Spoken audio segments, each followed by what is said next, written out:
Eto mga boss, official na ang announcement sa laban ni David Picasso kontra Naoya Inoue sa December 27. Under ng MP Promotion si Picasso at handa na ito sumagupa kay Inoue. Suportado naman ni Pacman si Picasso at umaasang ito na ang babasag kay Inoue. Katatapos lang ang laban ni Inoue mga boss at kasado na ulit ang laban niya. Talagang puro cash in na lang ngayon si Inoue, number 3 pound for pound sa kasalukuyan. Pero ayon sa report ng Boxing News 24, nakakawalang gana umano ang laban ni Inoue kay Picasso. Buti na lang daw co-main event ang laban ni Junto Nakatani kontra Sebastian Hernandez na isang Meksikano.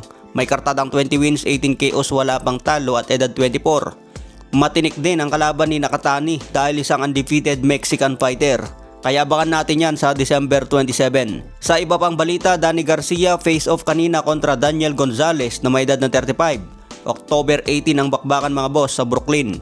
Ito ang pagbabalik ni Danny Boy Garcia matapos matalo noon kay Erislan de Lara by TKO. May kartada ito ngayon na 37 wins, 21 KOs, may 4 na talo. Edad 37 na rin si Danny Boy Garcia.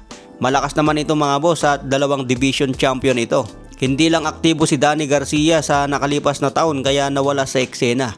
Lalo na nung matalo kay Errol Spence Jr. Kaya abangan na lang natin ang muling pagbabalik ni Danny Garcia. Sa iba pang balita, Juan Manuel Marquez may reaksyon sa pagkatalo ni Canelo. Mapapanood ang kanyang buong interview sa YouTube channel ng BLCK MNKY TV. Ito ang buong pahayag ni Marquez, ikot natin mga boss. Sa totoo lang si Canelo ay may mga round na limitado ang galaw niya at walang malinaw na estratehiya. Ano bang strategy niya para manalo? Wala akong nakita mula kay Canelo. Kasama na rin dito ang parte ng kanyang corner na hindi siya pinasubok gumawa ng ibang pagbabago. Malaking problema yon kasi wala silang plan B.